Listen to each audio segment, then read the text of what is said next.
Tinfoil hat. Oh, what the fuck are you guys even talking about? Global controls will have to be imposed, and a world governing body will be created to enforce them. Welcome to Tinfoil Hat. We go deep, homeboy. Aaron, open your mind. Drink from the fountain of knowledge. There's lizard people everywhere. That's some interdimensional shit. Wake up, Aaron. This is only the beginning. Dude, you just blew my mind. Are you ready to get your mind blown? Revolution will be podcasted.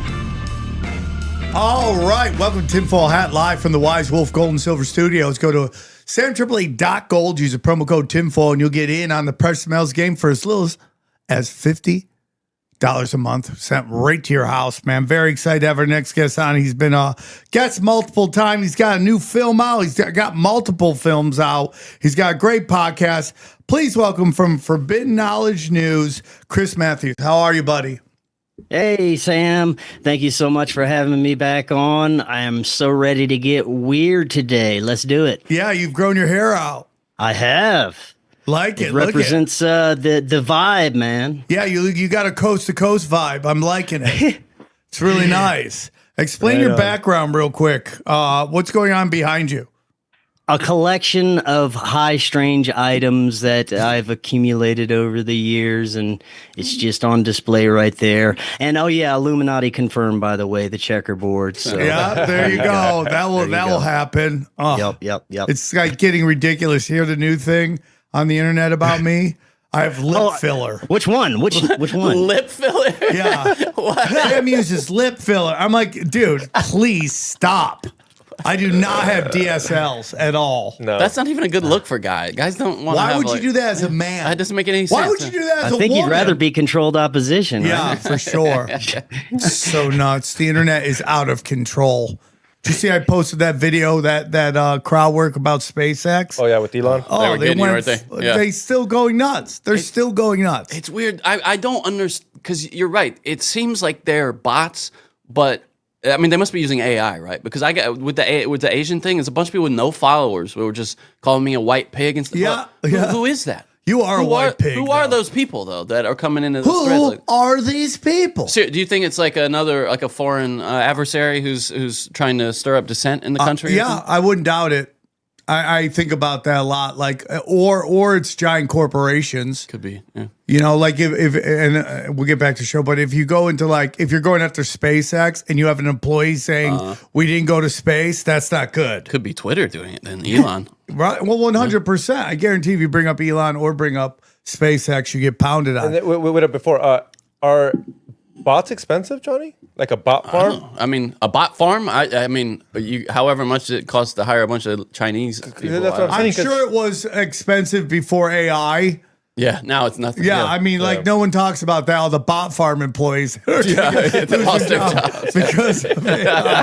Nobody talks about that. But Chris, for those who are not familiar with your last couple appearances, can you tell us a little bit about yourself and where our listeners can find you? Yeah, I am host and producer of Forbidden Knowledge News, founder of the Forbidden Knowledge Network, where we feature over a dozen other podcasts and content creators. Some you might be very familiar with, like Raised by Giants, Day Zero. We feature Legit Bat, a few others. And I have made 2 films. First one is Occult, Louisiana.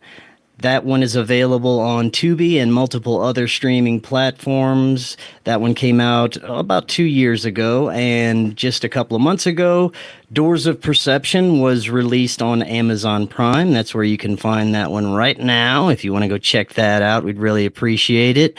And it should be available on the other streaming platforms within a couple of months. And we are now making films, continuing with the podcast thing. Blessed to be able to do this on a daily basis and make a little. Tech is getting weird, bro. I'm telling you, the tech is getting weird. That's weird. That was weird. It's everywhere now, dude. I'm telling you, this is the slow rollout. I'm telling you right now. They're slow rolling out, controlling the internet, and you're just seeing glitches here and there. It's coming. So, Chris, what I love about you is that you're in Louisiana, you're doing your thing. I'm in Colorado now. Was in Louisiana. When did you move? I moved a few years ago. I just went back to Louisiana. I was born and raised there, lived there most of my life. Then I moved to Colorado in 2020. Went back to film the movie, but I live in Colorado now. Oh, that's nice. That's great. Yeah. Why'd you get out of Louisiana? Oh, That's it where all was the just cryptids not the are. right.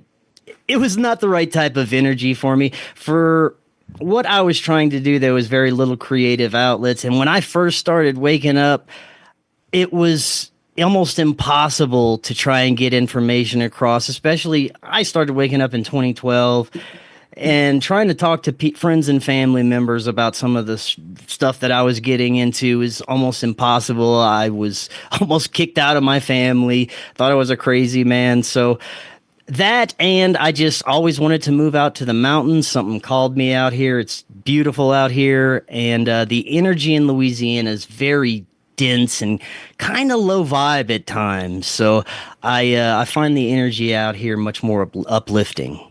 Well, I love it, man. I wish I could move like you just all the time, just constantly be moving. That'd be great. So we're living in crazy times right now. You know, there's a spiritual battle going on. Everyone's got an opinion on it. And it gets kind of overwhelming at times to try to decide what is the truth. And the question is there a truth? Is there one truth? Is there multiple truths? Are there multiple realities where there's multiple truths? Like, what is your whole thoughts on that? Like, where we live and all that, and like, what religion's right? It's really a crazy time right now. We have more information than ever, and I don't know if that's good because they can't control it, so they flooded it, and that's what we're dealing with right now. Yeah. Well, this is what my journey has been about, trying to figure out all those questions that you were just throwing out there. And I will be honest, I have no answers. I have more questions. The more I learn, the more questions I have. I have much deeper understandings than I did when I first started, and I have a much more powerful spiritual connection to what you would call God. I have a connection to Christ again, which I didn't have before. I had several very powerful spiritual contact experiences. But my understanding so far is this is an experiential realm. We are here to learn and grow and experience and grow our consciousness. We are the experiential arms, our feelers, our eyes, or everything of what you would call God or source. And the information we process and learn here in this realm gets sent to that mainframe, which you would call God or whatever your term is that you use. And it continues to learn from our experiences here. And I think the good, the bad, the indifferent, everything in this realm is meant for us to learn and process from. And there is a argument and a consideration for me if there has been some sort of parasitic infiltration into our consciousness, some sort of spiritual parasite that has tipped the scales in a sense, and that is why our realm is so inverted and backwards right now, and we are experiencing the things we have and have been for thousands and thousands of years. That is debatable whether that parasitic influence is the cause of our human condition or if it is just based on this. If that is the case, like in the Matrix, they tried to make a paradise, but we weren't having it, so they had to add a little strife and conflict in there for us to enjoy ourselves. But I think it's more about learning from it, because if we only knew the good and the positive and love and light, we wouldn't be good teachers for anything else. If that's the case, if we're supposed to learn and grow and then pass that information on, Maybe it's some kind of cosmic school, and once we graduate, we get to teach other cosmic beings how to experience things. But again, I have no answers. I have some fun considerations. I get to talk to the most amazing people every day for my job and learn from them every day. And it's a blessing to be able to do so. But I will say that I am grateful to have been able to make that spiritual connection again through doing this, through conspiracies, through studying all these high strangeness and paranormal and everything I have been interested in. And yeah, that's where I'm at so far. It's super interesting. Johnny, I was watching this video where this atheist was debating D'Souza, who drives me nuts now. Dinesh D'Souza, yeah. Yeah, I liked him at first when he was doing all the cameras, and then I listened to him debate Nick Fuentes, who I would love to get on the show. Is he an atheist? I didn't know that. Who? Nick Fuentes? No. No. He was okay. I crossed the streams there.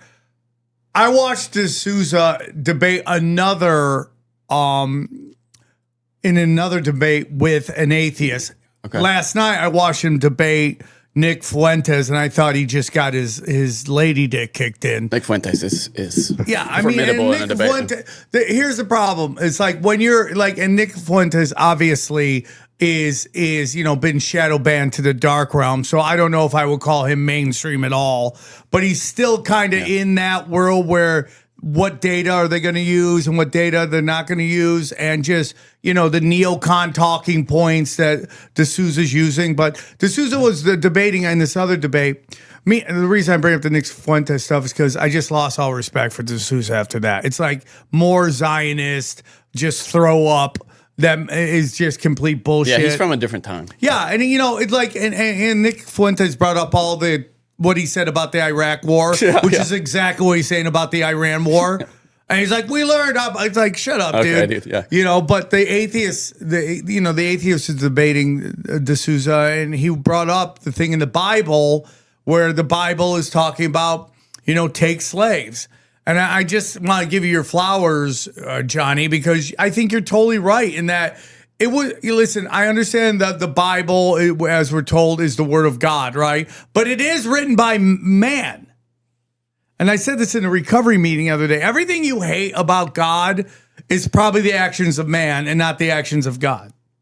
And so you're totally right on that. It was written at a time where everybody had a slave. Even slaves had slaves, right? So I found that very interesting. But again, going back into bringing it back to here, it's like, who knows what the rules are? I mean, you just you try to understand the rules, and it just seems to be like love is the rule. I think you have to feel your way through. That's what the Holy Spirit thing is. It's like that's the thing that kind of guides you to the truth. And these things like sin, like if you go through all the sins, and I go through it in life. Obviously, I don't murder and I don't steal, but we put all that other stuff aside, I'm like, yep, ruin my life. Gluttony,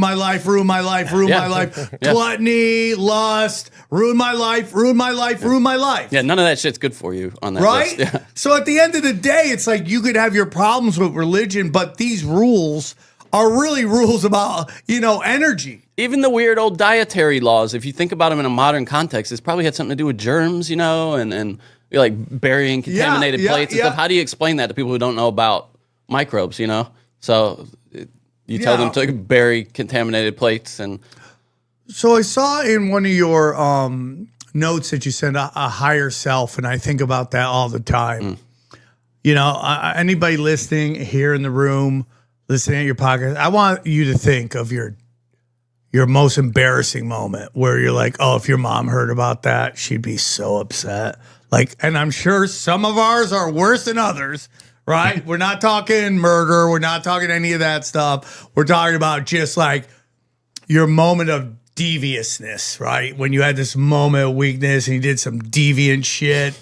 And then you kind of start to think did you have a higher self that was controlling you at that moment? Like they were playing Grand Theft Auto and they just made you go do this weird ass shit.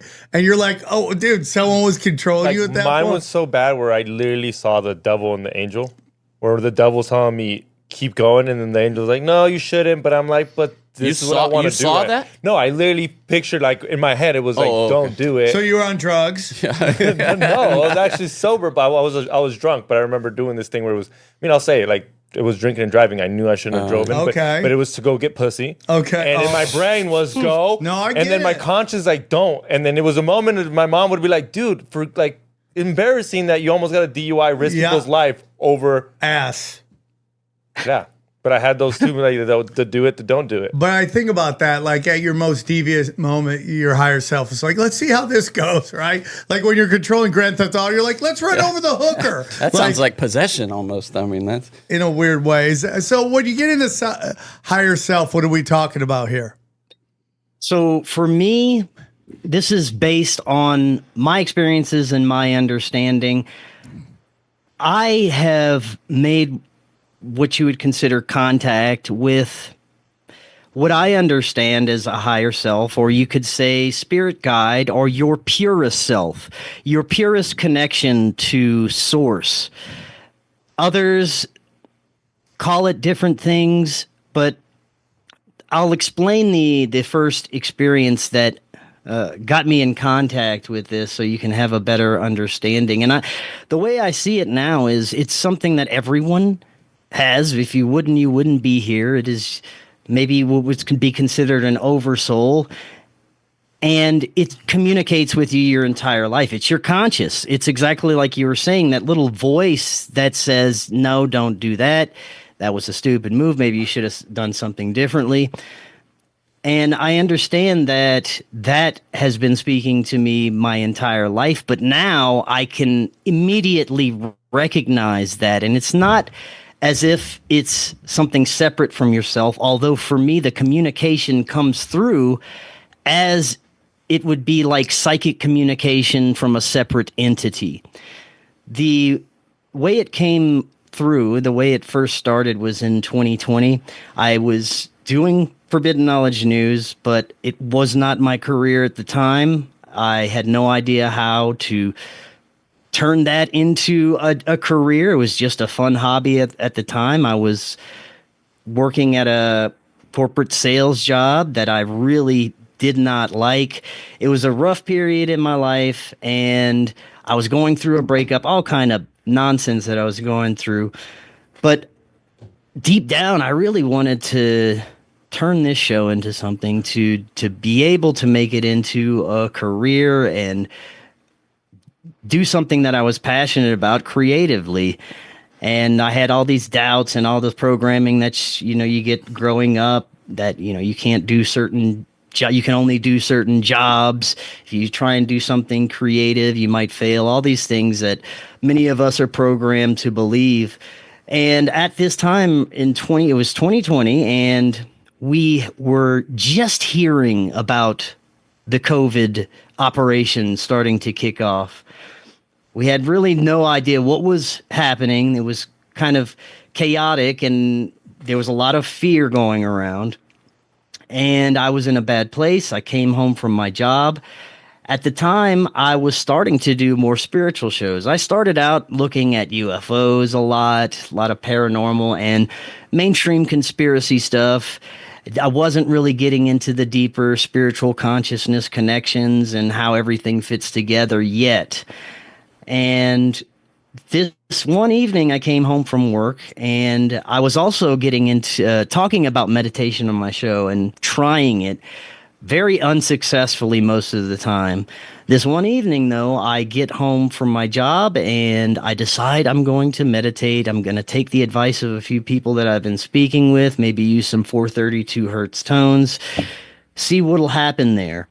Before I can go inside to do that, though, I don't know if this is connected. It's just an interesting synchronicity that occurred. I look up and I see this, what I can only describe as UFO. It's 3 bright orange flames in the sky that were slowly moving up and then kind of blipped out of existence, disappeared.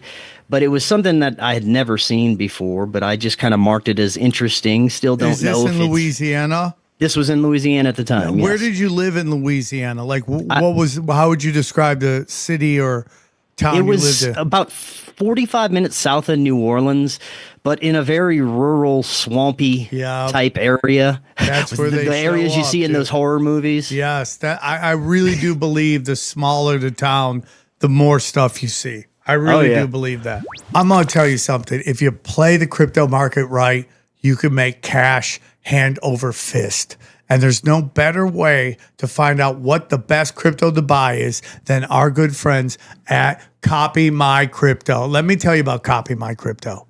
Guys, does it piss you off to watch crypto fly up in price for over a decade and you've still done nothing about it? It makes sense. Crypto is complicated and really boring. Well, here's the good news. You don't need to know a thing about crypto to make money like so many have. The CopyMyCrypto.com membership site shows you the exact cryptos that YouTuber James McMahon personally owns, which means you just copy him. It's like having a big brother that knows exactly what he's doing. You don't need to know a thing or how to, you don't need to know a thing about crypto or how to invest. You just simply copy along. So let me tell you about James. He runs the Crypto with James YouTube channel, which has so many more subscribers, and this says 54,000. It's way past that. Okay, he's got a ton of subscribers. In the summer of 2020, he told his viewers to buy 26 cryptos. Had you put $100 in each one, it went on to be worth over 123,000. Of the 26 cryptos, his top pick of the year, the one he singled out, Phantom, went up 692 times. That happens, man.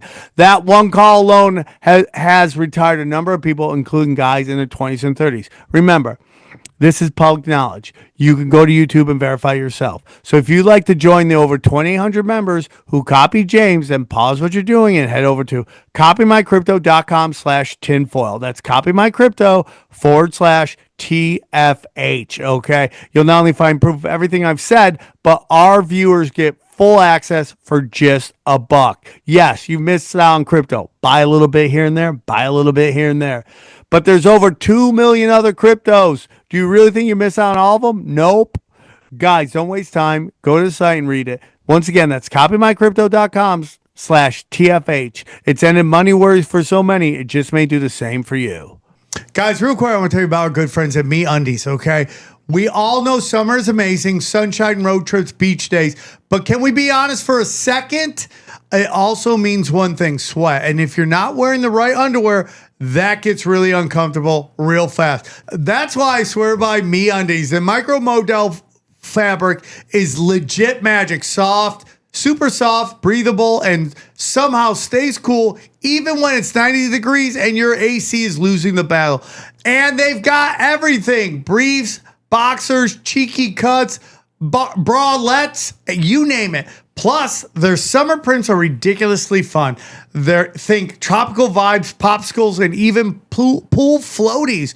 Your underwear drawer deserves a vacation too. MeUndies has style for everyone. They have a cut for every butt with over 20 different styles and 100 different colors and prints.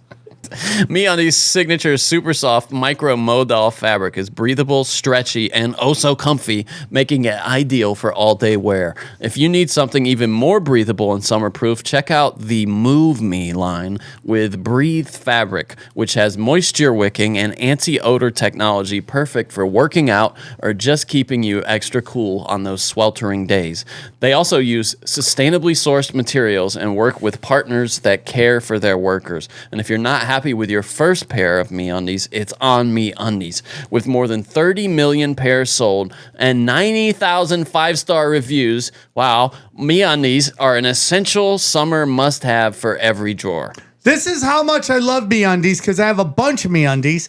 I wear them when I'm on stage. That's how important and stylish and fashionable. You can wear them to the beach or you can wear them at the main room at the Comedy Store. That's how good they are. So here's what we need to do. Right now, as listeners of our show, you can score sizzling summer deals like 50% off at MeUndies.com/tinfoil and enter the promo code tinfoil. That's MeUndies.com/tinfoil, promo code tinfoil for up to 50% off. MeUndies, comfort that's made for summer, and we thank them for sponsoring this show.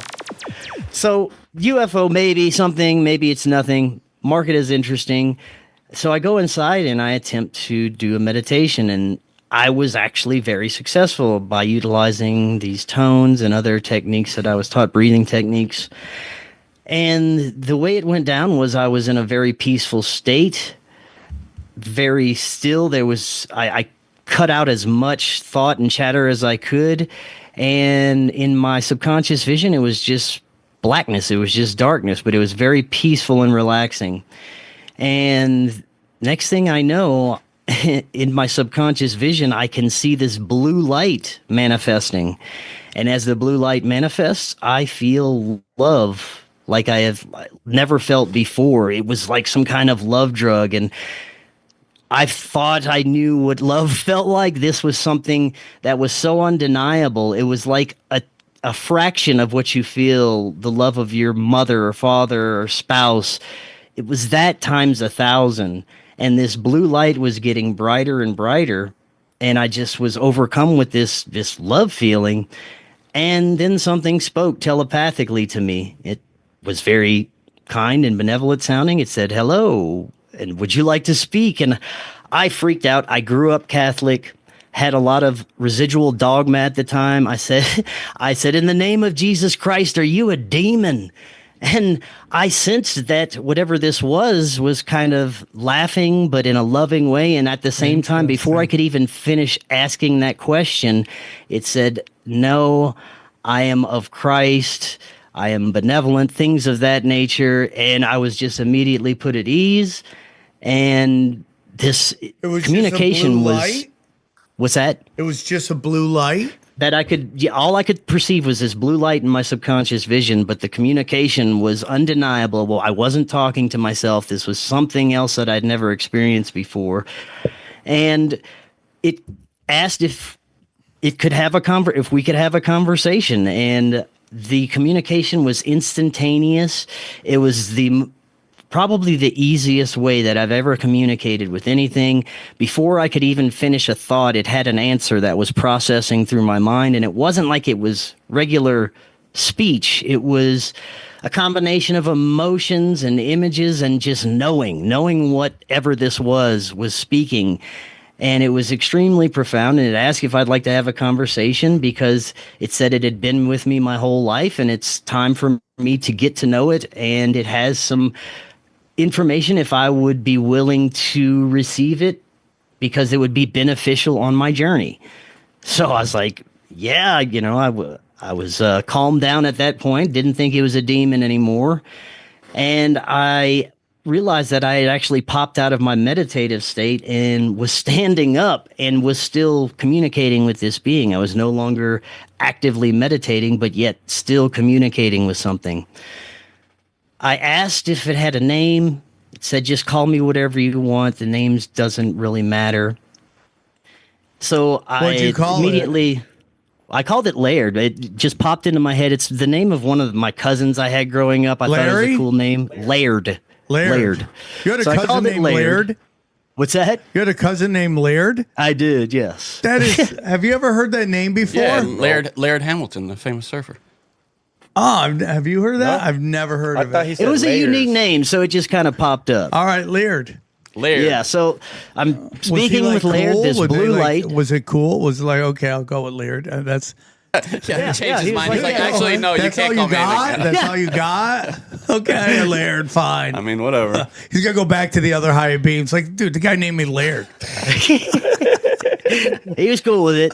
Okay. So we continued to have our conversation, and it said that I was about to experience profound changes, not only in my life, but there would be very profound changes on the planet, and I needed to prepare myself mentally, physically, and spiritually.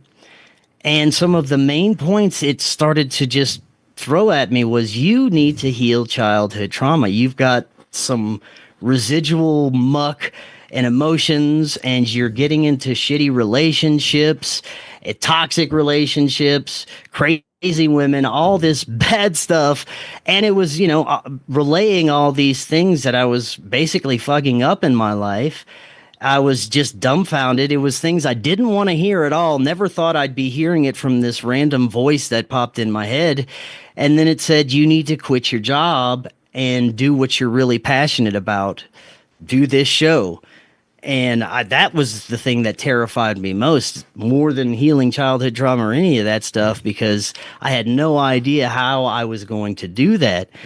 And it was pretty incredible. This voice continued to communicate for a couple of hours, telling me things that I can do to get better at what I was doing, to have a stronger spiritual connection, things that I should start looking to, people that I'm close with that I should maybe have more conversations with. It was such a profound experience, but I still, in that moment, didn't know what was happening, didn't know if I was having an acid flashback or just going crazy or something. And eventually, after a couple hours, the communication just wasn't there. I wasn't able to perceive it anymore. It was like slowly fading and I couldn't understand it. And then it was just gone. And I didn't know what to do with that. So I had to I had to do it again, because if I wouldn't have, I would have just thought it was just a moment of insanity. And I tried for days and days until one day I did. And I actually did this in the bathtub, because I don't know why, something intuitively told me to do it in water. And it was such a powerful experience. I was able to achieve that meditative state extremely fast. The intelligence came through, appeared very quickly, and started showing me a vision of a very traumatic childhood experience that I had completely forgot about, and just brought it to me. It was a very... Now you say you forgot about it, but when you saw it, you remembered it? I remembered it. It was something I had blocked out. Yeah. Okay. Yeah. And it was a very emotional moment. After that, I start to ask, what are you? Who are you? What is going on? And what was the trauma? Well, it was just a very negative experience that I had at a childhood family friend's house. Abusive experience with, a family friend. I got molested by Larry Watts. Yeah, well, it was something along those lines, actually. So it was a pretty traumatic experience. I got felt up. That's what it was. Yeah. So we go through that, and then after I kind of relived that experience, I asked, who are you? What are you? And the next bits were kind of blurry, and I don't remember everything that was said. I'll tell you what I do remember. It said, we reach out to those that are seeking Christ consciousness, that are ready to receive it. I said, that's wonderful. All right. And then I started getting a vision of these beings that were, they looked in my vision like animal-human hybrids in robes, but they were kind of cartoonish looking. And I will tell you my understanding of why they appeared this way, but they were all beaming this incredible love. They asked if I was ready to fulfill my requested mission in this incarnation, or something along those lines. It was such a beautiful experience, and they were basically asking me if I was ready to pull up my big boy pants and do what I'm supposed to do here on this planet. And they again started giving me more information on how to proceed. The most profound experience I've ever had in my life. It was a confirmation that there was something happening here. And one of the oddest things that they suggested was, if I wanted to speed along the process of healing my childhood trauma and rewire those negative connections in my brain, psilocybin is the way to go. Now, the last time I did mushrooms was like a teenager, and the experiences were terrifying. That was the last thing that I would ever think of. But I was like, okay, psilocybin, whatever. And they were like, quit your job. Quit your job. Dude, this is an interesting being, dude. I mean, well, I understand it's just me. It was me, it's like future me reaching out, guiding myself. Listen, what if you got the druggy guy, the druggy guardian angel, like the deadbeat guardian angel? Well, it doesn't surprise me looking at my background, man. What if you got the guy that runs everything's kid, and he just got the job? He'd be homeless if it wasn't for his dad. Yeah, right. Totally. He just wanted to get high again. Yeah, I mean, mean, so it's interesting because, I've told this story before on the show, but one of the big moments in my life is at the beginning of this show, in the early year, I'd say. Ryan, off the grid Ryan, which people ask me where he is. I haven't heard from him forever. This has gone longer than last time. Grid, yeah. He really is off the grid. Well, you thought he was joking when he first called himself that, or who did you give him that nickname? Probably. Sam, I would imagine. Yeah, that's what Sam I do. brings the nicknames. Yeah, that's what I do. I'm nicknamed Tripoli. Well, you nailed this one. I mean, you nailed just it. gave yourself a nickname. That's great.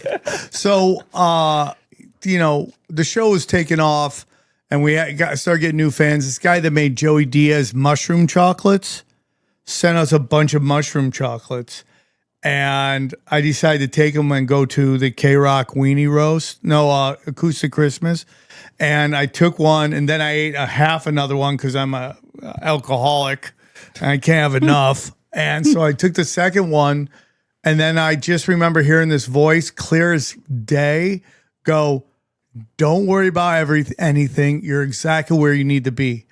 And and it just hit me like a ton of bricks. I stopped right there. I was like, holy shit, I needed to hear that. And I've never worried about my career since then. Where are these shrooms at? I mean, dude, this was like 7-8 years ago. They sound like life-changing. Well, they did. Because, the big thing, you see this in like, especially people in Hollywood where it's like, Tony Hinchcliffe, I talk about it. He used to have day shift stripper eyes where it's just like, man, how's this going to end, dude? And then you kind of get to this place and now you're calm, you're chill, everything's good. And you just see this weight come out of your eyes. So it did change my life. And it's allowed me to accept my path compared to when I compared myself to the people I were around, people I put on the path. So yeah, I get this, dude. I get all that. I owe everything to actually taking that advice, quitting my job, moving to Colorado, where synchronistically mushrooms were legal to grow, legal to use on your own, and that's what I started doing. I had myself a little mushroom farm, and you grow mushrooms? I do. I am on a hiatus temporarily, too busy with all kind of other stuff, but I have been growing mushrooms for a few years, yes. But that's what I did. And man, the experiences were wild. I'll just say that. It's interesting because, and this is a really deep conversation that I think goes into like what I see society and culture pushing on people.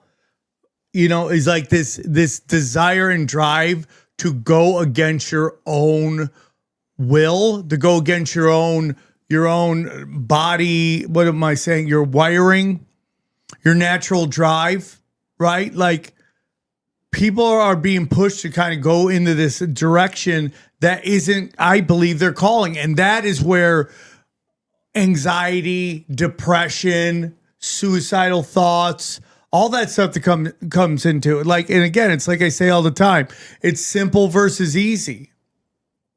And like going off on this path where you feel like, it's like when we see the blue-haired feminists, do they ever look happy? Ever? No. Like you always want to see, like, if you want to take life advice from somebody, look at them and tell me, are they happy? Such a good point. Do they have a positive energy vibe? Or are they walking around in a state of permanent offense? Are they always miserable? And that's how they feel something, is by getting offended. And the answer is most of these people aren't. They're angry at life. And again, listen, I had friends of mine who were on medication, schizophrenia. We can get into maybe schizophrenia is something totally different that we're just, society has decided not to try to understand it. We have two people on the show right now talking about hearing voices. And now we take the people who hear voices and we throw them away. Yeah. But you have this voice inside you telling you to do something and you'd go against it. And that's where the misery comes from. I really do believe that is going against your natural calling. 100%. I was so depressed. The time period before I quit my job was awful to an extent where I would wake up and not want to stay awake. I just want to go back to sleep. I absolutely loathed every moment of loathed what I was doing because it was a toxic job where I was trying to sell grandma phones she couldn't even afford and all these, things that you do at a sales job. But after that experience, when I made contact with this higher self, the days at work got so awful. It was like things started to happen. Either I started to become aware of things that were so much worse that I didn't even realize before, or the universe started throwing more things at me that would make it extremely difficult to stay working at that job at that time. We got a new manager that was a complete dick, all these new policies. Then COVID hits and we have to wear a mask at work every day. And then that was probably one of my final straws where I was like, no, I took out my 401k and just jetted out to Colorado on a wing and a prayer. And it was pretty incredible how everything progressed. I was terrified. The podcast wasn't making any money when we got out there, but within about 6 months, I was busting ass doing 6-7 shows a week, trying to get sponsors and promote everything and working my ass off. And then within about 6 months, I check the revenue and it's like, holy shit, I can pay rent this month. And then a couple of months go by, I can pay rent and eat this month. And it kept getting better. So it was, pretty Build incredible. It, they will come. Yes, sir. And, it's like, I say this all the time, but it's like when you trade in a 9 to 5, you end up getting a 24/7. But there's something freeing about being your own boss. There's a lot of different pressure and it's all the time, but it just becomes part of who you are. So it's like when they say this thing, when you take a job somewhere with a company, a corporations, they're basically paying you to give up your dreams. Here's the money to give up your dreams. Now, this is not negative to anybody who has a great job out there. They're happy at their work. I'm very, if you are happy, do your thing. But if you have this calling coming, you might want to look into it. And it's just like, I would rather fail than never try. It's much easier to say, hey, yeah, I tried it. I sucked at it. That's a freeing thing, I 100%, but I also got to play like devil's advocate because sometimes I see my friends, and we'll go on vacation, and they just get the check. They don't got a creative content. They don't come out with the T-shirt because you know how it is here. We got to book someone. Right. We gotta make merch. We gotta sell tickets. They just go to work, and the check lands, and they don't care as long as they show up and they don't harass no one or get called by HR. No, I get it. And I'm a little, sometimes I'm like, that's not as bad as it sounds. Because then they look at me and they're like, yours sounds fun when you're 21, but as a 30-year-old, 32. Well, yeah, because you're going to raves and doing drugs with 22-year-old chicks. No. That tends to be a 20-year-old thing. But as you grow, listen, I'm not saying you're not wrong. There is something about conforming to that. And I know in that word tends to have negative connotations, but I don't think there's anything wrong with that. Again, my biggest issue with working for somebody else is they can decide like this, you no longer work there. Yeah. That is it. And you see that happening a lot with older employees. They build the company up and then the company thinks, oh, we can save a couple bucks here. We're going to go in a different direction. And again, teachers, working in offices. Like, I love everybody. If you're happy, you do it. It's just, I learned this when Tommy, the old booker at the Comedy Store. That guy put his heart and soul into the Comedy Store for 13 years. Yeah, they caught him doing some shady shit, and that was the excuse to fire him. But when they fired him, his entire life work was gone. And I always learn that. I go, oh man, I'm never gonna put all my eggs into somebody else's basket. And I'm not saying that some people are just built different. Yeah. Like my best friend from high school has been graphic designer at this college for got to be going on 30 years. God bless him. God bless him. Well, I think some people are just built for that kind of life. 100%. There are that, and it's just like, who are you and what are you and what do you Are you want to do? miserable? Yeah, because I mean, when I worked that kind of schedule, I was just miserable for years. Hey guys, real quick, I want to tell you about one of our favorite sponsors, and that is Home Chef. Listen, it's summertime, but instead of relaxing, you're stuck in a meal planning rut, cycling through the same old dinners while juggling work, family, and summer activities. Home Chef, who we love, can break the monotony and free up time with fresh, easy-to-follow meal kits offering healthy and exciting dishes delivered right to your doorstep, giving you more sunshine and less stress. Home Chef delivers fresh ingredients and chef-inspired recipes conveniently to your doorstep to simplify your cooking experience. Users of leading meal kits have rated Home Chef #1 in quality, convenience, value, taste, and recipe ease. Whether you prefer classic meal kits with pre-portioned ingredients, quick 30-minute recipes, oven-ready options, microwave meals, or a dedicated family menu, Home Chef has everything you and your family need for hassle-free, delicious dinners. Home Chef has over 30 options a week and serves a variety of dietary needs, plus it's economical. Home Chef customers save an average of $86 per month on groceries. That's crazy. And when meal planning ends up on the back burner, check out Home Chef's new 5-ingredient meals that simplify prep with super easy recipe steps using just 5 fresh, pre-portioned ingredients. So for a limited time, Home Chef is offering our listeners 50% off and free shipping for your first box plus free dessert for life. That's homechef.com/tinfoil for 50% off your first box and free dessert for life. Wow. What time do you get up, Xavier? Around like 8. Would you have ever guessed that about Xavier? I would not have guessed that. Yeah, I would have said 10, 11 guy. Oh, Okay. Go to the gym. But stuff now like at that. a gym, you got a job, you're getting up at 5:36. You know, Like Johnny lives that lifestyle. I know Johnny. well, Johnny goes to bed at 5:30. Yeah. But going back to it's like, you know, I'm gonna be honest with you. You know, you have a different vibe this time when you're on the show. You have a very different vibe, and it's shown that you've kind of broken through on some stuff. Oh, definitely, man. I have done some very rigorous spiritual work, very rigorous just work into the show, trying to, like the movie, for example, this was an experiment for me. This was for me to push myself to see if I could do this, to see if I could get a film on a streaming platform. And yes, it was the things that I was interested in. It was my passion went into it, but the expectation of what would happen was pretty much up in the air. And I just wanted to push myself to see if I would be able to do it. What is the name of this movie? The first film was Occult, Louisiana, Right. the forbidden documentary Occult, Louisiana. I came on I think it was maybe a year and a half ago on this show to talk about that one. And and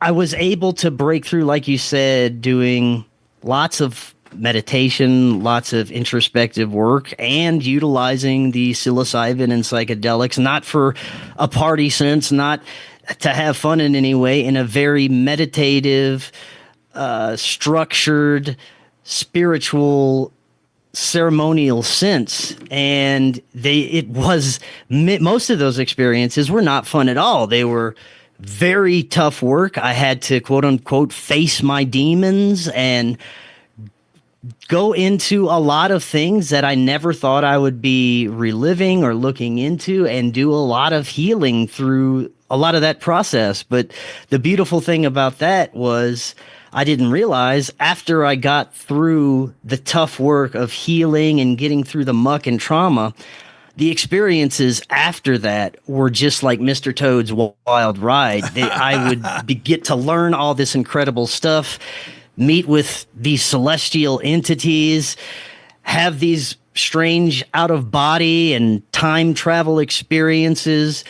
And there is one of the most profound experiences I ever had I'd like to share with you guys, because I think you and the audience would appreciate it. And it involves an ex-girlfriend that shapeshifts into a reptilian. What? Okay.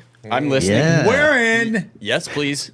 All right. So this was about 2.5 years ago. Is this a Louisiana chick? No. Okay. I'm in Colorado at this time. And I had already able to convert the business into something that I was doing full time. It was the podcast, and I had not started my first film yet. And I'm married now, happily married with a wonderful, beautiful woman. Shout out to my wife, Jennifer. But a couple of years ago, I was with this other chick that we were together through a mutually kind of beneficial relationship. And we were living together, which was a huge mistake. But, you know, she was hot, yada, yada. So we're together, and I am actually rigorously having these psilocybin experiences, trying to do these healing journeys and things of that nature. She is a quote-unquote psychic medium healer type person, but she's never done psychedelics of any kind, and she's expressed interest. She would like to try this. So I said, sure, we're going to have an experience together. So I dose her, not too much, just a couple of grams. Liquid acid or no, only psilocybin. I only natural, baby, no acid. So we the mushrooms, magic mushrooms. So I dose her a couple of grams of mushrooms, and I take my usual. I think I'm taking like 3 or 4 grams at this time for every session, and I'm doing this about once a month. I'm not frying my brain every day with this stuff. So we go in, and I am having an experience. I'm feeling the psilocybin, but she's not. It's like an hour and a half in, and she says she doesn't feel anything. And this is red flag number 1. I'm Dangerous like, what's going on here? Every time. Well, no, that she 2 hours, when 3 you're hours doing ago, she doesn't. psychedelics and you say, I don't feel anything, and then somebody gives you more drugs. This is exactly what happened. I gave her about 5 grams total and nothing. Like even 2 or 3 hours in, she's like, no, I'm kind of sleepy. I don't feel it. And I am off my rocker. And what's funny is sometimes you do get sleepy. You get the yawns, but it's because it's about to kick in. Yeah. That's like yeah, but she's not at all. that's something. I mean, you hear about gurus like Neem Karoli Baba. I think was handed a bunch of acid by Ram Dass, and it didn't. He pretended that he was losing his mind temper, and then he just kind of pulled it and laughed at him. It's like, dude, it doesn't. I live like this all the time. So I wonder if this is maybe similar. Well, you should hear the rest of the story Well, before you okay. come to any conclusions All here. right, I'm in. All right, so I am off my rocker. She suggests, oh, well, hey, why don't we do a little regression therapy for you while you're in this state? And I'm like, you stupid. Yeah, sure, why not? So she proceeds to do this kind of regression therapy, trying to locate childhood trauma, and that experience was fine. It seemed like it was cool to me, and it was after this that things took a turn. We're having a conversation. We've got this, weird classical music playing in the background, and she's talking to me, and all of a sudden she's saying something that just doesn't click right with me. And this is what I hear her say. She says, I found you. I helped you get where you are. I thought we were in love, but I'm getting the sense that you don't need me anymore. You're going to leave me, and you don't love me anymore. And as she said that, I shit you not, what I saw is her shapeshift into a reptilian with yellow eyes, big yellow teeth. She even grew a couple of feet taller. What? She was like 6 foot tall. She was in my ex-girlfriend's like 90, and it's a reptilian being, and it's like, you don't love me anymore? Dude, I ran. Like, I took off. I'm running to my basement, and I hear these footsteps behind me, and this being like, you don't love me anymore? I'm like, what the fuck is going on? I run downstairs to my basement, and I'm like, all right, so this is the first time someone has overdosed on mushrooms. I'm in hell, and that's the only explanation. I don't know. I've never had such a vivid hallucination. And this never is why seen we have anything like locks this. on gun safes, by the way. Yes. This is exactly why you have a lock on a gun safe. Yes.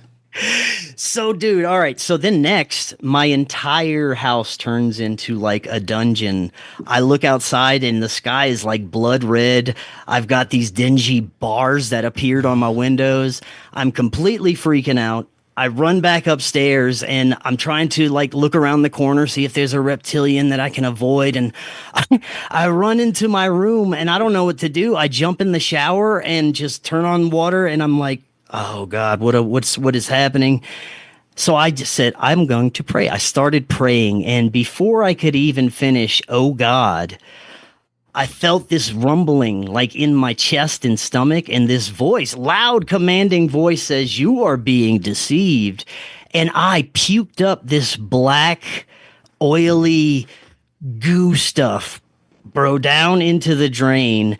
And it felt like the room shook and everything snapped back to normal. It was like, no more dungeon. I felt okay. I didn't even feel scared anymore. I felt like there was something like protecting me or something.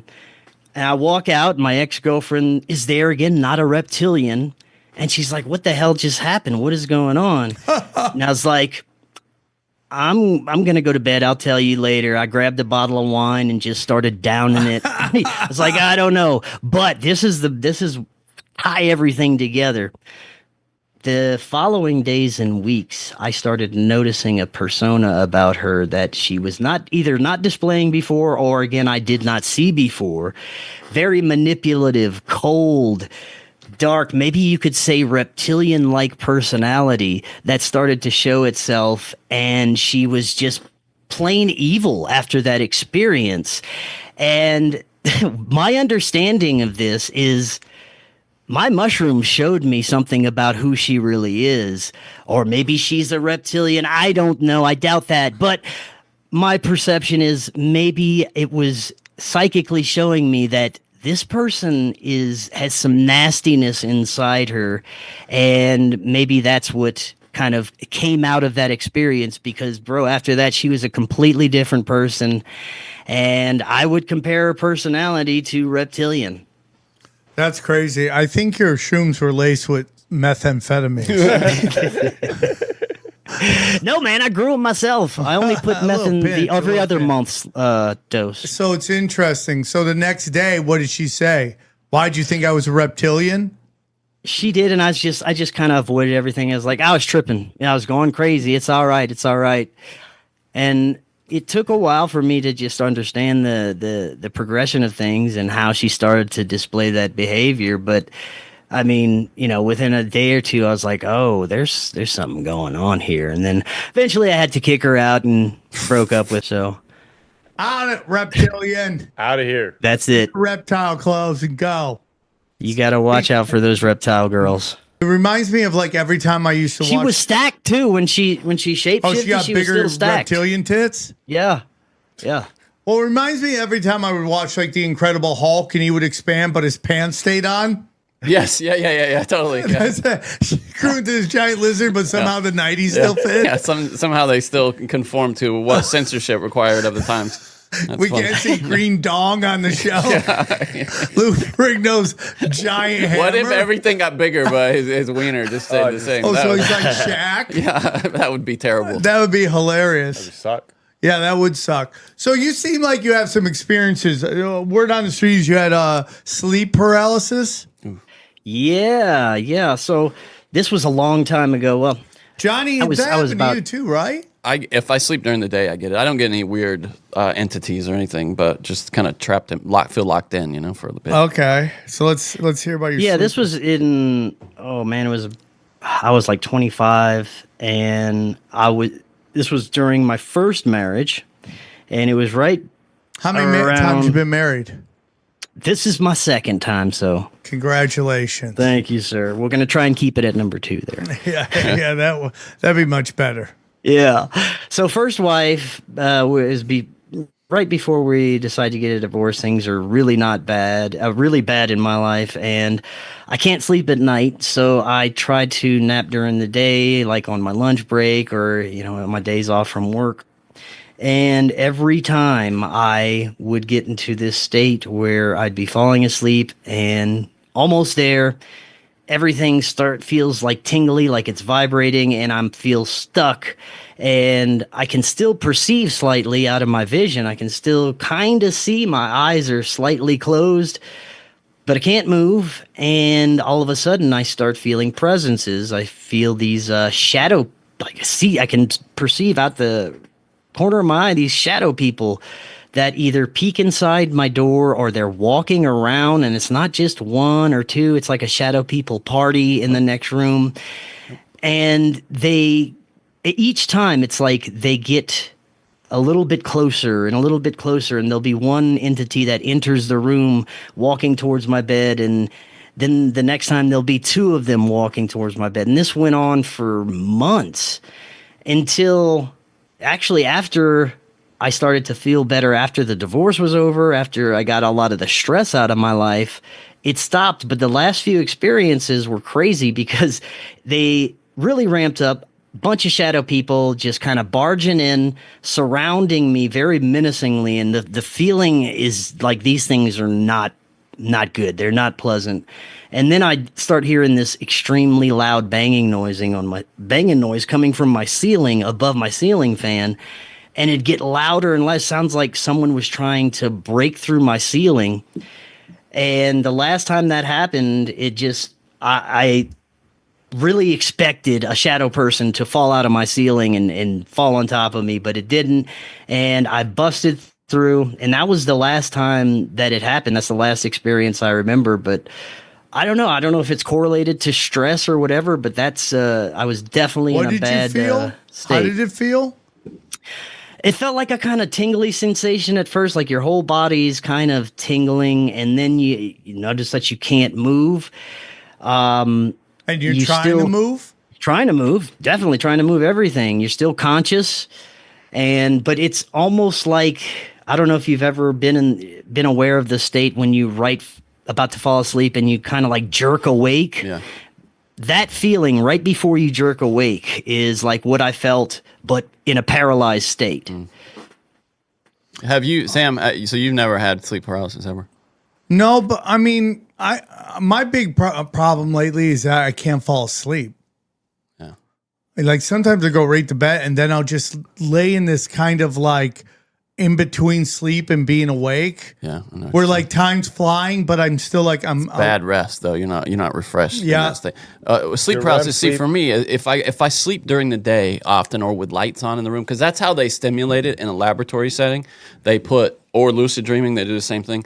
They put these masks on your eyes and kind of flash lights, and it can stimulate sleep paralysis and lucid dreaming, and when they study it. But for me, it's always been, and at first I thought, so I'll just feel trapped in my body, and I can kind of open my eyes a bit, just enough, and they're like twitching, because I'm fighting to keep them open, and I can see around the room just a bit. But what I realized after years of this happening, maybe a few times a year, is that what I see in the room is not actually in the room. It's not the room. Like sometimes you're making it up. I think it's almost like a dream state, because sometimes it'll be the wrong room. It'll like I'm at home in Encino, but I'm seeing the room back in North Carolina or something like that. And so I think probably you're in this kind of liminal state between when it's not involving entities like I have. You're in this liminal state between dream and sleep, and you're just about to wake up. But yeah, I'm fighting. My arms are twitching. It's rough. Knees weak, arms are heavy, mom's spaghetti. It's not fun, dude. Yeah. Oh yeah, I'm with you. Because you're trying to like if I'm in bed with Danielle, it'll like she can hear me trying to like help like that, and she'll shake me awake. Twitchy when I sleep. The only time it happens to me is when I try to take a nap and I have somewhere to go where I'm not supposed to go to sleep, but I'm like, I'm gonna do a 30-minute nap. That's me in the airport. And it's like your body's like trying to nap, but it also knows it can't. So it's like that's when I've had it. Sleep paralysis only when I know I'm on a time crunch. When I have to get up for the airport, I get the worst sleep because I'm so afraid of missing my flight. Yeah. Hey, have you guys had Vicky Joy Anderson on?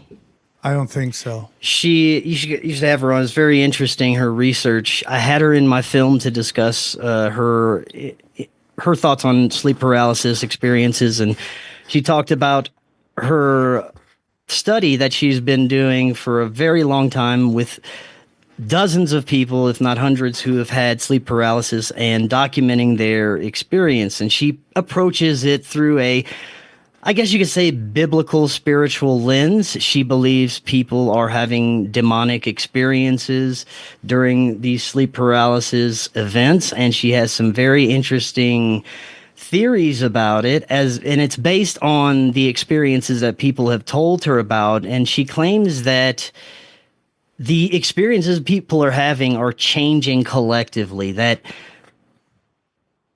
maybe in the 80s, 90s, early 2000s, people were continuing to have these experiences with shadow people, shadow entities. But she said in recent times, specifically with younger generations who spend a lot of time online or with technology, that they are having these sleep paralysis experiences, but they're being visited by these cyborg-like digital entities, and the experiences seem to have a technological feel to it. Like Johnny said, it sometimes seems like he's not really in his room, that may be a different location. She believes their consciousness may be actually being transported, or they're phasing into a different reality where they're encountering some of these strange beings. But she believes there is a quote unquote demonic agenda behind this. Now, I'm not sure if I subscribe to that. I think it's a very interesting theory, but she cites how during the experiences at times they are very sexual. He used to have the succubus that would seduce the man, or the incubus that would seduce the woman. Well, now she believes that there is this etheric gay grooming program by entities. Now we're in that, it. yes, Etheric that by- gay groomers. Oh boy. etheric gay groomers that are approaching children during sleep paralysis states and initiating sexual activity or enticing them to perform different sexual acts. Oh, and that got dark. basically grooming young children to be attracted to the opposite sex. And this is based on her study. This isn't me, but I just do find it very interesting that she is actually reiterating that people are having these types of experiences and the changes in the sleep paralysis experiences. As far as gay grooming interdimensional beings, I don't know. It's just a fun little tangent. No, it's a weird little tangent It for is. sure. I think there could be something to that. I don't know about the sleep paralysis part. I'm not saying it's not real. It's definitely possible. So I got to watch more of that Peter Thiel interview. Oh boy, it's wild, isn't it? I mean, it is the most insane thing I've ever heard in my life. And you have a guy whose gay lover got thrown off or fell off a balcony, Who calls himself a Christian? who's now calling himself a Christian and telling everybody the Orthodox Church is into transhumanism.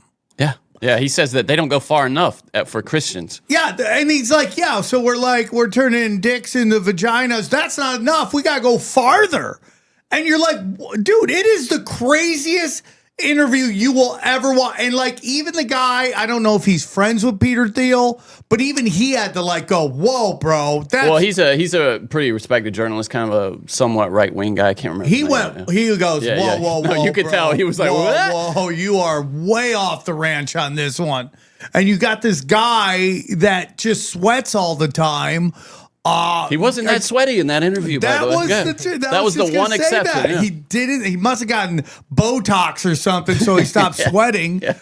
But this guy who's gay lover, and I don't do what I don't care what adults do, but this guy every time we see someone fall off a balcony, it's very suspicious. That's why they have the fence wall right there that you're not supposed to go over. Do you think it's on purpose? Because we're all kind of overreacting to it. Do you think it's theater that he's kind of pushing it, the narrative? Someone must tell him hey, this is a little crazy for. No, right I now. think it's what him and that group want to do. I mean, you got Elon Musk talking about an AI God is coming. You got that weirdo Carp who's just like, we're going to haunt your dreams. You got Larry Ellison, who is like, we're going to, make sure you're on your best behavior. Yeah. These are the people who are all sexual deviants, are all funny. telling us about being on our best behavior. But the reason I bring that up is that if it's happening here in this realm, why wouldn't it happen in the other realm? Yeah. Well, there's also the theory about hacking dreams, using frequencies to be able to access people's inner consciousness, subconsciousness, and dream states. And what if they can hack in there and present as an entity that is giving them information? And honestly, this could also be happening with people's psychedelic experiences. I think, people like you talk about all the time in the Silicon Valley nerd dark realm that are microdosing. Who knows if they're maybe contacting some type of entities, but there's theories that they are indeed, frequencies out there or some kind of exotic tech that can hack people's dreams and cause certain images and information to show up there. I wouldn't doubt it, dude. I mean, to me, the biggest proof of God is demons, devils, and darkness. If we know we live in a yin and yang world, Yeah. that's the biggest, God's love and all that stuff. But, if you even want to talk about with an atheist, like there's these demons, like we had that guest the other day, and it was an enjoyable conversation, but his inability to look at Aleister Crowley as a dark entity is like, it's telling. But Aleister Crowley makes me believe in that there's God because he is so dark. There must be a counter to it. I mean, so if we have this gay agenda happening, again, I have so many problems in my life. I don't care what adults do. As long as you're not hurting people, and particularly children, I can't control you. God gave us free will. They have chose their path, whatever, and I'm not saying anything about that. But, if you think that is a sin, then they will deal with that with God. That's my opinion. And it's not going to make people happy. But I just can't ask people to stay out of my life, the government to stay out of my life, and then micromanage other people's lives. And I do believe that there are certain groups out there, women, gays, blacks, Jews, that need to start doing some serious self-censoring. And you see it now in the black community with the black fatigue and the black conservatives. What do you mean by, like self-policing each other or themselves? Like Okay. I mean, because, the narrative is pushed that white people for the beginning through time have been racist, and there's probably something to it. I would tell you that everybody was racist. Yes, of course. But the white racism has been highlighted by the media in Hollywood, who runs that, and then but then there became a self-regulating, and it's like it's shunned, and now there's kind of an overreaction to it. Then now we're just talking shit about everybody, which I think is how it should be, by the way. I think there should be no protected classes, and nobody should be above criticism and comedy. Yeah. And you can pass all the laws you want. It's never going to stop. It's actually going to make it worse. So there needs to be a regulation. There needs to be a regulation of the crime issue in the black community. There needs to be a regulation of the hoflation with women. And it's like, I watch Andrew Tate, and I'm not a big fan. The guy talked about this before, but his whole thing with Bonnie Blue, that woman who set the record for most guys in one night, acting like she's achieved something, in a society built on getting money and getting pussy, it's not really an achievement. Right? The only reason giving money is seen as noble is because it's taken away from you. When you give up ass, it's not really taken. You don't realize it till later, the ramifications of it. It's really the men who should be commended for their sacrifice. Well, at least the guy that went last. God bless him. That's always what women don't understand. Is women always go, well, guys are like celebrated when they get a lot of women because they got to convince a woman to give it up, right? Like it's almost when you get into marriage. Why is a marriage such a big deal for a woman because a man decided he wanted to get married.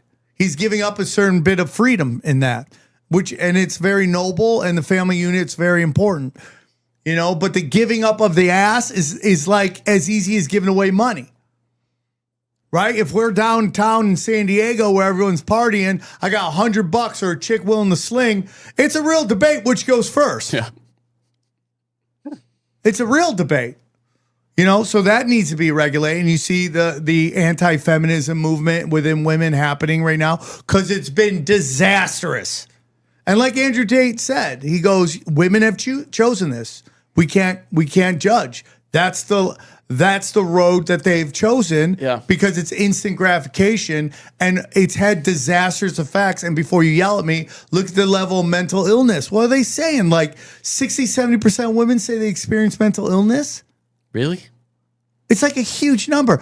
Damn. When you're younger, boys are on more medication. Why? Because they're trying to just numb them out so they sit in school and shut up. They're not meant to sit down. They're meant to run around and explore forests and stuff like that. Totally. So we're domesticating boys. But as you get older, women tend to have a higher level of mental illness. Postpartum is a big one. Postpartum, but even before that, because the feminist lie is just drilled into them. Yeah, that's on the other side. And then they get to the real world and they realize it doesn't exist. It's not real. It's not like, or worse, you've left your baby making years without a baby and you realize you want one. And then that's the worst. And now you're and it's just like, and it's crazy. And then now you're going to start seeing that with Jews, with Zionists, and you're seeing a big pushback in the Jewish community. I know I can hear Adam Green screaming at me right there, but I do see it happening. I mean, I don't know if you guys seen it, but the Candace Owens versus 20 Feminists.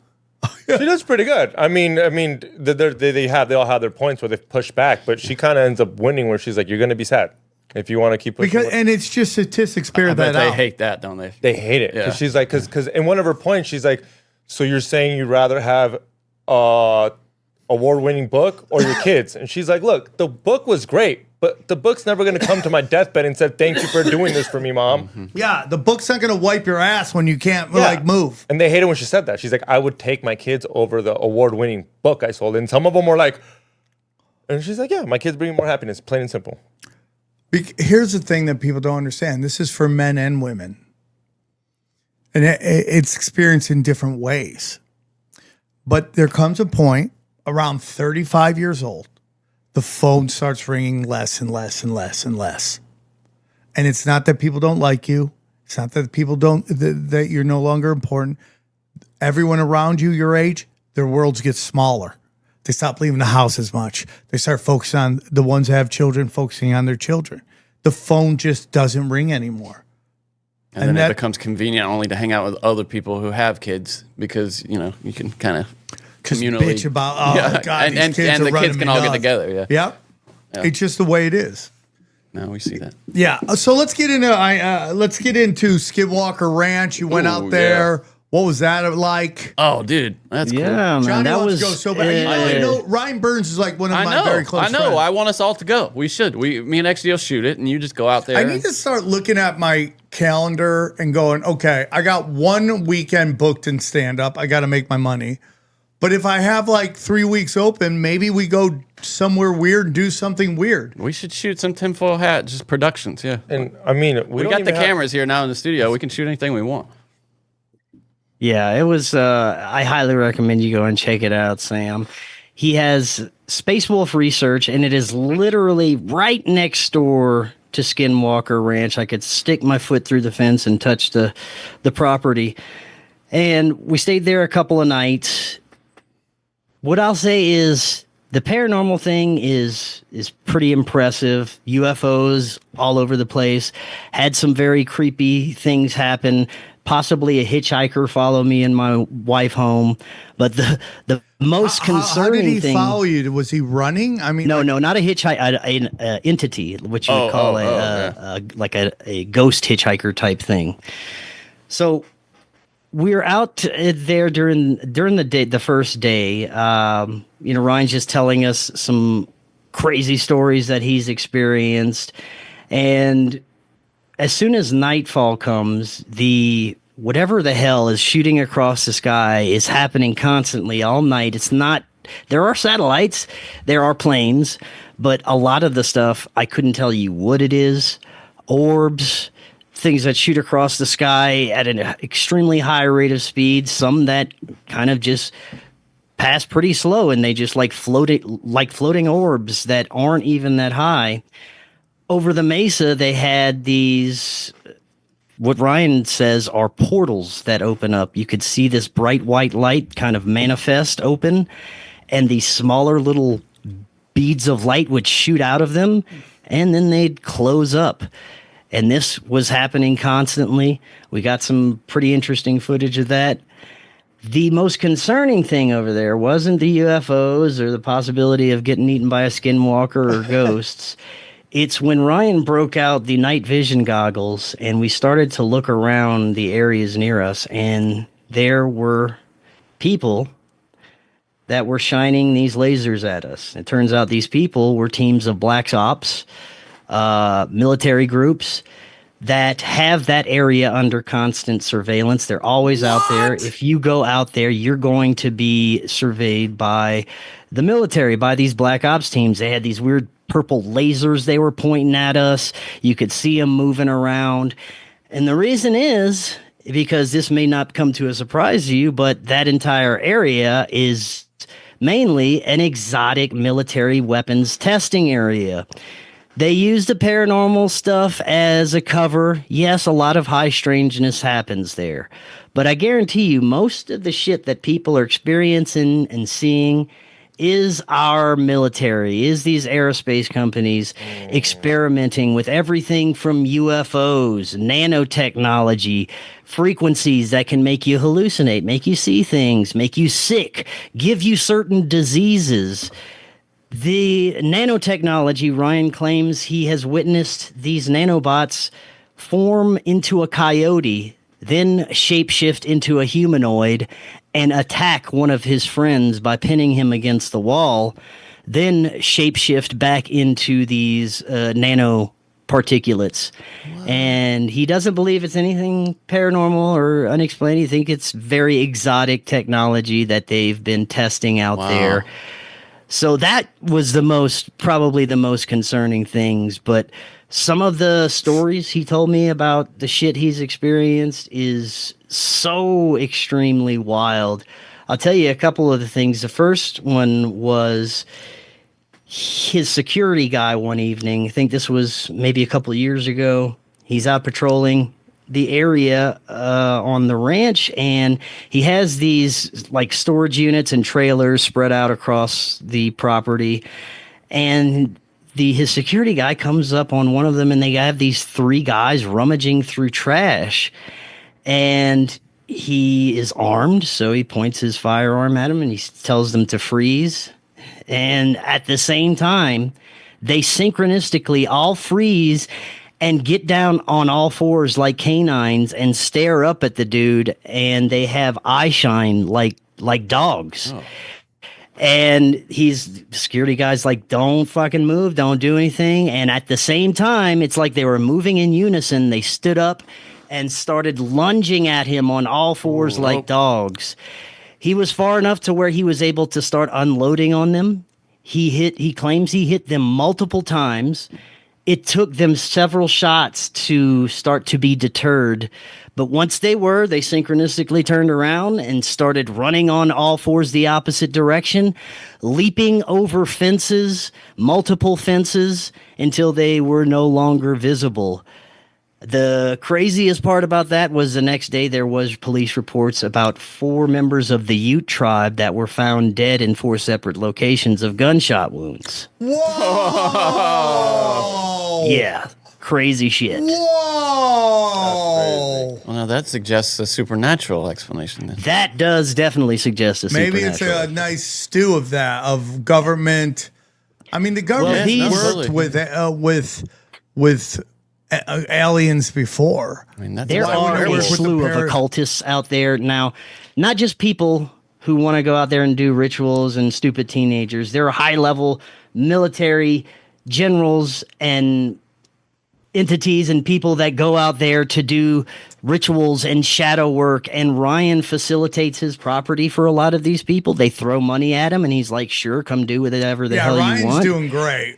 And he has these pricey? aerospace companies, but people are doing basically satanic rituals out there all the time. And the Ute tribe is notorious for being linked with the Skinwalker, and there's a lot of stories about these members of the Ute tribe that are using sorcery, black magic, and the Skinwalker magic to affect a lot of things out there. And they're one of the primary real supernatural things that you're going to witness. You still want to go, Johnny? No. No. I'm out, bro. We're going, dude. I didn't tell you the holy water story yet. Okay, let's hear the holy Right. water story. I'm in. So Ryan has this dude living on his property, just kind of fenced off on his own. And the guy is a self-proclaimed Satanist. Great. Ryan and him have his own deal going. He's renting him the property for whatever reason. Love Ryan. Ryan's actually a Christian. He's a great dude, amazing guy. He's a great guy. And I think he's just so nice to everyone that he'll let a Satanist stay at his place. So that's probably what's going on. And this guy's on his property. If you're running Paranormal Disneyland, everybody's invited. Yeah, everybody wants to go. So this Satanist dude has a tent and an RV, and on top of the tent he has these lights that he claims will summon the old ones at night, and he uses them to... not the old ones. We don't need the to old project ones. all We're kinds of fine crazy without the shit. old ones. Yeah, if you want old ones, go to senior citizens. We don't need any more So yeah, old ones. claiming to try and summon the old ones, he walks around in this red robe and hood all the time. That's all you ever see him in. He's got this weird magical staff. I mean, he looks the part for sure. There was a period of time where Ryan let him stay in his main trailer for some reason. When Ryan gets back, he finds that this Satanist dude has left sigils and markings and weird symbols all over the inside of his trailer, written in this black unidentifiable substance. And the guy can't be found for a while to figure out how to get it off. Ryan is trying everything to get these symbols off. He's trying to wash them off with everything known to man, and they will not come off. Oh my God. So he's like, what do I do with this? So he goes talk to a member of the Ute tribe who's also a healer and spiritualist and medicine man. And he says, well, you know what you got to do? You got to get holy water. That's the only thing that's going to work. And he's like, bullshit. But lo and behold, they go and get some holy water from, I believe, the nearest church. And when they throw the holy water at this sigil, it burns, it like dissipates into a mist and disappears. And holy water is the only thing that got those symbols off. Ooh. This should be a show on Apple. I don't know why Ryan hasn't pitched that. He's also got naked Ute women running around with medicine bags all the time. We're going. We're going. We're in, dude. Hoflation, dude. The paranormal was doing hoflation way before everybody else. Damn, dude. I'm telling you, man. Like, I'm usually not into that stuff. You ever hear that the Mothers of Darkness? Have you ever heard of them? We've talked. Yeah. I think we've talked briefly about them on the show before. But supposedly they have this castle, and these stupid tourists went there, and for some reason the guy's chick went and knocked on the door To the Mothers of Darkness? castle. Are they like Mothers Against Drunk Driving? Is that No, they're mothers against God. They're No, I don't basically like like that. all this demonic shit, right? No, thank you. Yeah, if you look it up, Mothers of Darkness, they have a castle. I Great forget. band name, but not a I great think group. I want to say it's in Switzerland, but I could be wrong. But it's really dark, and this chick knocks on the door. Somebody opens the door, grabs her, closes the door, and she's never heard from again. Whoa. That's great. Why would you go knock on that door? What's her name? Who is she? Who? The woman who disappeared at you'd the have to look Mothers it of up. Darkness house. That's crazy. Yeah. Crazy. Are we looking for her? Did anybody call the police? Yeah, I'm sure if you go, hey, My girlfriend's inside the Mother of Darkness castle. Can you come help me? I'm sure you hear. They hang up on you right there. I think it's in Belgium. Oh, yeah. The Mothers of Darkness castle. Yep, that's it. Chateau des Amaris. Yeah. Amarwa. Amarwa. That'll probably be Amarwa, maybe? well, maybe episode 100 we can go there. No, we're already in. Episode 100 of that conspiracy. That's a whole different show. We're not going to call it Tinfoil. We'd call it Sam's Adventures. Yeah. Oh, dude, I am not going in to near the Mothers of Darkness. Wait until you want to fake your own death, and then we'll They just walked into the castle. Don't know We what never happened. saw him again. Johnny's what onto happened. something. You've been trying to fake your death. Johnny, who's this new roommate you have? Oh, that's Juan Guerreras. You can't use my name. Pick a different name, Sam. Okay. Oh, shit. You just gave it away. Guerrero. Yeah, everyone knows my last name. Okay. What are we Maybe I'm doing? your cousin, your fat old cousin. Don't go Mexican right now. Yeah, dude. You don't go Mexican Swap right around now. in brown face. Yeah, don't go Dude, Pablo. I think he's got makeup on. No, dude, he's just got a skin disease. He's very weird. Vitiligo. It's Vitiligo. It's like Michael Jackson. Yeah, I mean that's crazy shit, dude. That is crazy. So, real sense of danger around Skinwalker, huh? Is that right?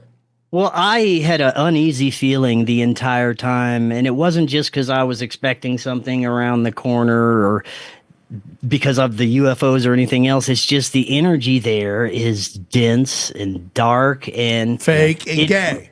It could be a little bit if you add in the military aspect. There's a lot of fake and gayness going on there. But yeah, and when we left, my wife and I are best friends. We never argue. We were always It's love, baby. Don't hurt that's me. it, baby. And we were fine. But when we left there, like the entire ride home, there was this heaviness. We get home and like we're depressed for something. Never depressed. We're sad. We have all this kind of angst. We're arguing. We're like, what the hell is going on? And the only thing we can think is, I don't know, maybe there's some kind of hitchhiker effect.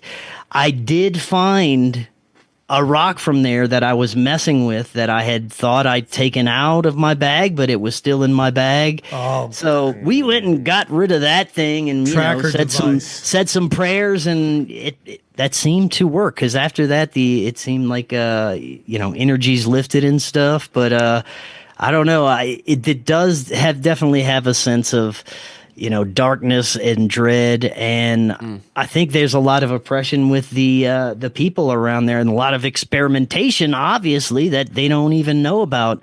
Ryan was telling me about a guy who died because he was walking along, just minding his business, and he sees this massive UFO coming along, and it's getting closer to him. And he starts running, and it starts chasing after him. So the only thing he can do is find his nearest retention pond, and he jumps in. The UFO turns on this bright-ass red light that lights up the whole area and goes swooping in almost a few feet over him, and he jumps into the retention pond. He said he can feel this immense heat from the red light that was slowly passing over him as the UFO passed over the retention pond. It slowed down to slowly pass over him with whatever this huge red light was. He gets out and his entire body is sunburned, even like underneath his clothes somehow. And a few months later, he's diagnosed with cancer and dies. I'm not going there. Johnny, well, if I show up, I'm dressed Russian Orthodox. I'm showing up in straight up Christian gear, dude. We don't need to go there. Okay, Johnny's out. Johnny's out. Johnny's no longer going to do our fun show, Tinfoil Hat on the road. TFH Road.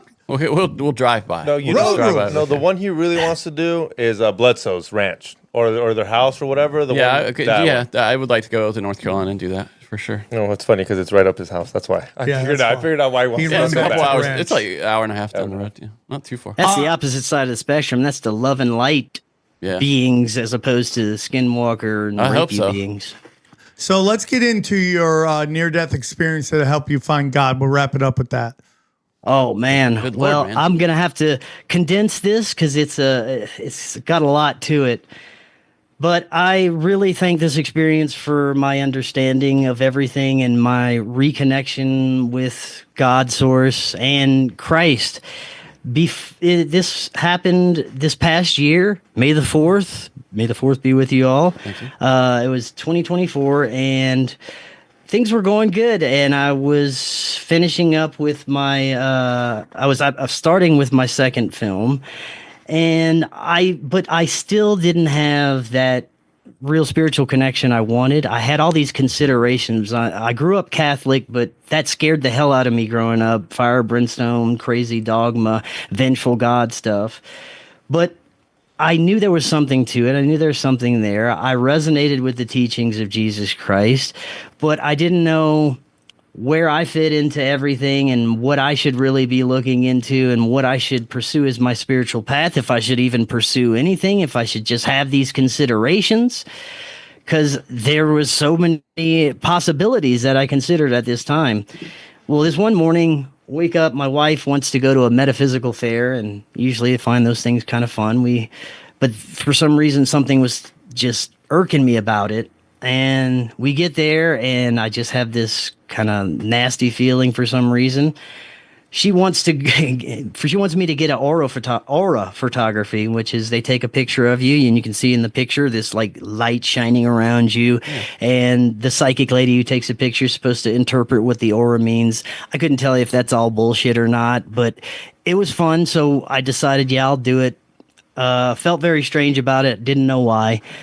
Then when it comes to the lady interpreting my aura, she says, she's telling me all these things that are kind of like ringing true. She's like, oh, you have a very powerful voice. It looks like you do something with your voice, and telling me all these other things. And she gets to above my crown chakra, and she's saying something about beliefs, and I wasn't paying attention. Somebody came up and distracted me. It was one of the friends we were with, and they were joking around. They said, how rich is he going to be? And they're like, well, I don't know, because he has no concrete beliefs. And I was like, oh shit, I kind of don't. And that really bothered me. It's kind of stuck with me, and we left, and I was pouting, and I was like, what does that mean? And this psychic lady, why is she bringing that up, especially during this time where I'm thinking about it so much? So this was also the day that I was going to have my monthly psilocybin journey. So I thought maybe I'll get some answers going in there and speaking with the guides. And so I did. I dosed up. I made contact with Laird, and he didn't have any answers for me. It was the strangest interaction. He said, this one's for you, bud. Have fun tonight. And that was it. I couldn't get any more conversation. And then the series of events to follow were absolutely insane. I had a friend over that evening, and usually I would just be by myself, and this friend was staying over. He was hanging out with my wife and a couple other people, and I was going to have my own little experience on the other side of the house. But that didn't work out because, my guide took off on me. So I was like, all right, I'm going to go watch TV with, some friends up there. And I just started to, what's that? You were on shrooms. Shrooms, yes. I started to feel uneasy, and then I go outside. One of my friends follows me, and we're having a conversation just about the business. He's a partner of the business, and we're talking about things. And above my head, I can see like a thought bubble, like in cartoons. And in that thought bubble, I see that I've lived this life thousands of times, and I could see that each time I would learn and it would refine the experience, and my life would get better each time. And I thought, catching up to now, this seems like I'm doing pretty good. And then all of a sudden, something weird took me over, and I started to get angry that the majority of the population hasn't woken up yet. And I was like, why can't everyone wake up? They're holding us back. And I just started to get very angry. And all of a sudden, my friend who was sitting there with me, he starts to talk to me, but I know it wasn't him talking, because I asked if he said these things the next day, and he said, I said nothing of the sort. No. But something took over my perception and was speaking through him. I don't know how this worked, but said that at some point, all of that becomes a reflection of yourself. And this is something that this dude would have never said. And I was like, wow, that makes a lot of sense. And after he said that, something came over me, and he's sitting there just staring at me. And a knowing came over me that this is no longer your friend and you are no longer in material reality. And I was like, what does this mean? The next thing comes over me, this knowing. I knew, I can't explain it. I just knew that I died. I said, this knowing came over me that I died this evening and I am on the way to the other side. And I started to freak out because I don't know why this knowing is coming over me. And I asked my friend, I said, am I dead? And he's like, you might be. And I said, well, can I go back? He's like, if you do, you have to start all over like you've done before. And I said, what the fuck? And I'm just freaking out. He goes inside and I follow him in, and then I'm freaking out talking to him, and he turns around and he's like back to normal. It's him again. He's like, I don't know what you're talking about, dude, but you might be having a bad trip. Go sit down. I go sit down, and I didn't feel right at all, man. Something like this weird knowing, like I said, it felt like I had died. And then all of a sudden this like demon face came out of my TV, growled at me. I look over at my friend, and he is literally a corpse. He's dead, but he's talking to me. He says, all you got to do is just sit back and watch TV and enjoy everything. I freak out. I run back to my wife, and she is also, I'm perceiving her as a corpse. And she's yelling at me and all these things that very out of character for her. So I completely freak out and run outside. And the outside looked much different. It seemed like all the street lights were out. And I just knew, I said, I have died. And because I didn't have a belief, I am stuck in some sort of purgatory. So I immediately said, okay, Jesus, God, help me, something. What is going on? And then I just decided, you know what?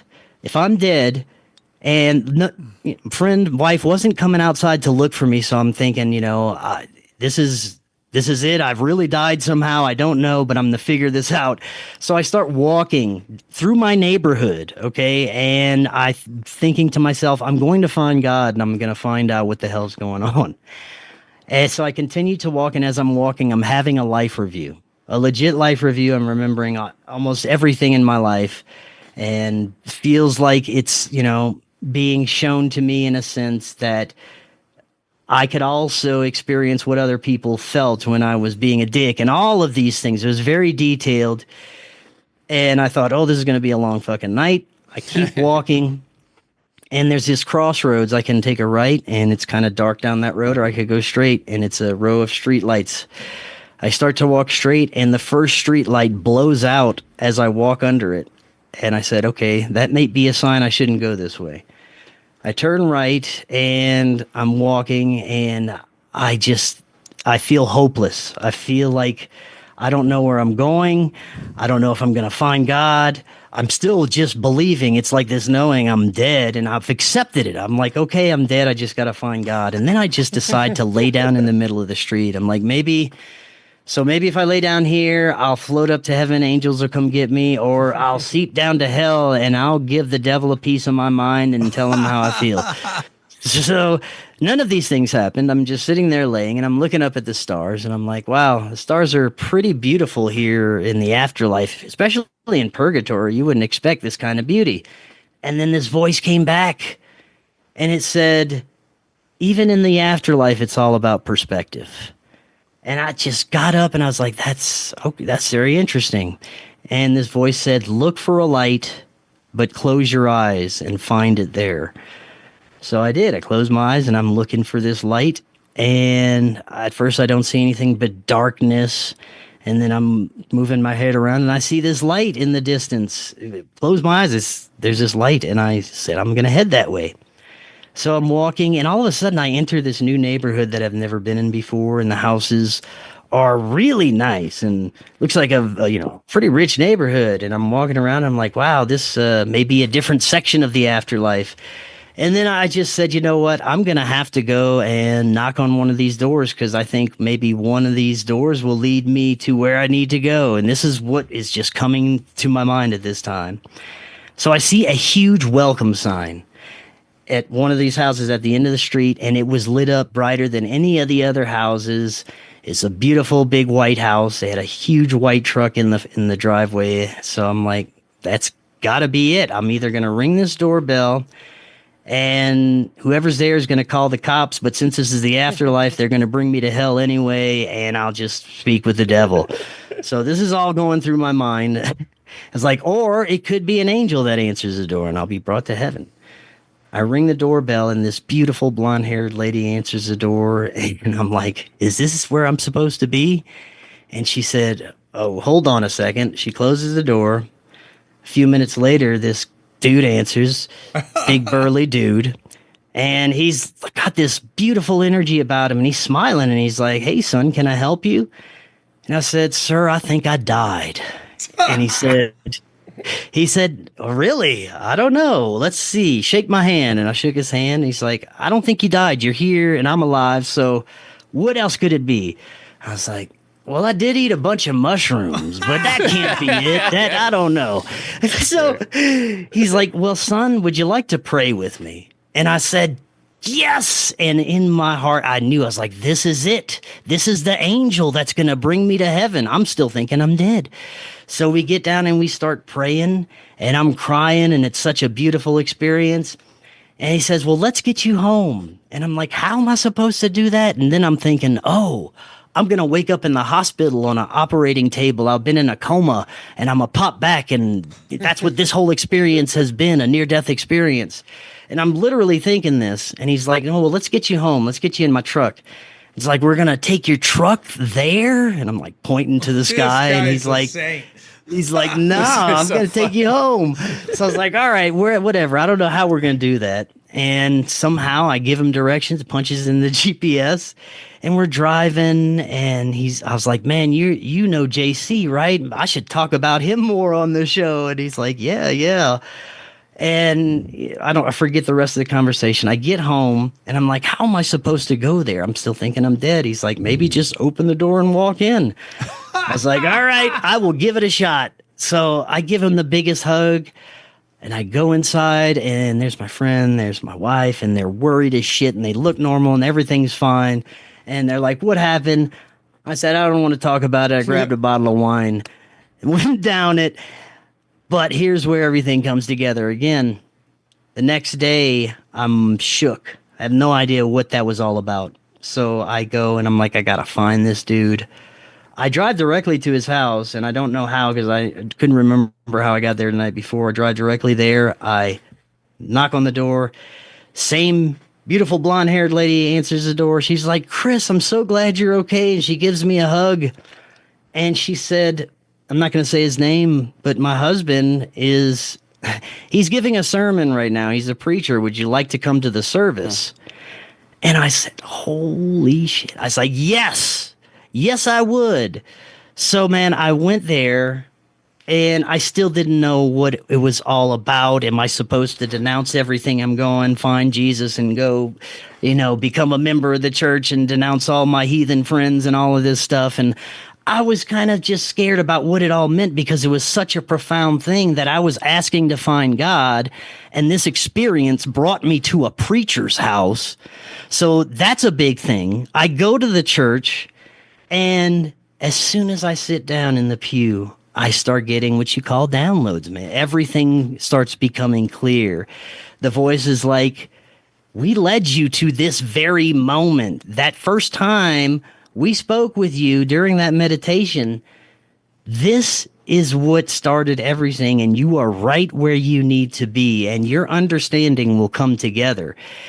And it started to come together a little bit, but now it's full circle. I had a conversation with the preacher after, and it's exactly what I was concerned about.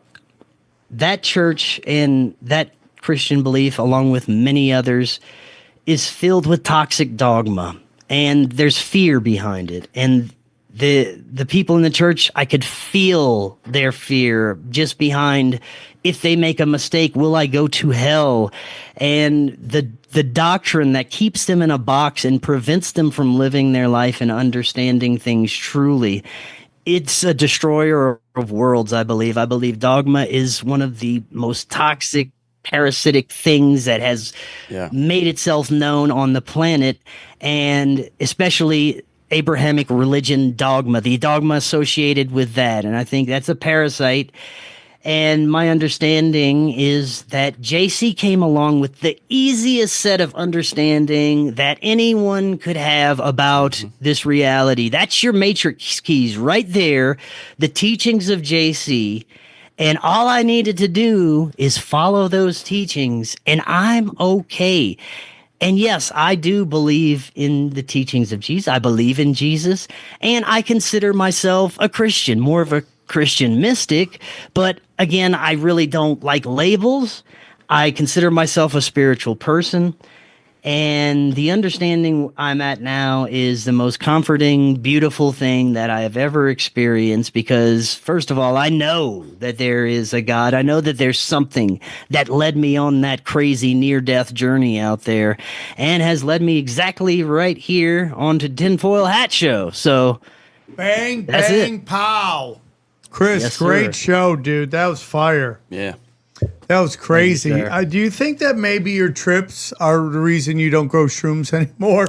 Yeah, well, I don't do them anymore. I mean, after that, that was it. That was my cap. Wrap.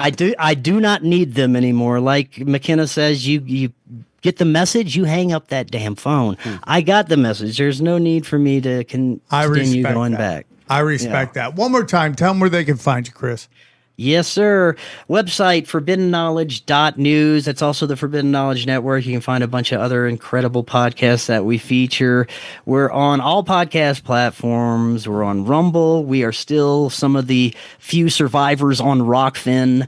And let's see, the films. You can watch the Forbidden documentary, Occult Louisiana, right now on Tubi and other streaming platforms, Roku, Apple, all the other ones. And Doors of Perception just came out, Amazon Prime. Super proud of this film. Working on the sequel right now. Dude. And it should be available on the free streamers within a month or so. Well, it was a great episode. Best episode you've done so far. It was really great. And we had a great time talking to you. And I thought it was fun. And look forward to the next one. And let's break down the episode. Okay, what do you think? What do you guys think about Chris Mathieu? I'm not taking enough shrooms. Or he's doing too much. Well, it's something. I do think there's a correlation between him having some weird ass trips. But if it makes you find Jesus, He found Jesus.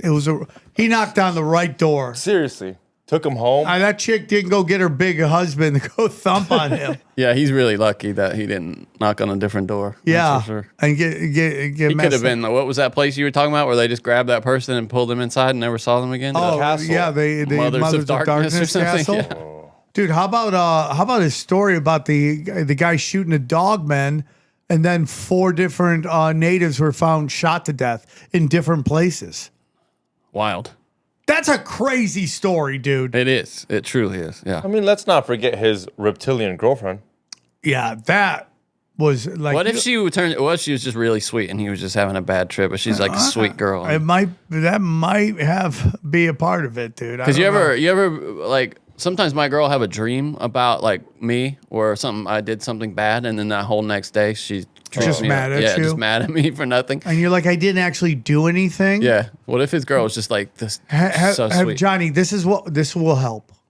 When she goes, I had a dream last night you cheated on me. You ask her, was she hot? Was she hot? Are you trying to get me kicked in the balls? Is that what it is? Was she hot? I wonder if women have dreams of their guys cheating on them with ugly people. That would really piss me off. Yeah, that would be. I remember when I was at a hotel I was valeting at, and Kobe Bryant was there, and I'm like, if Dana called me and was like, Kobe wants to hit, I go, okay, enjoy it. I can't really hate you for.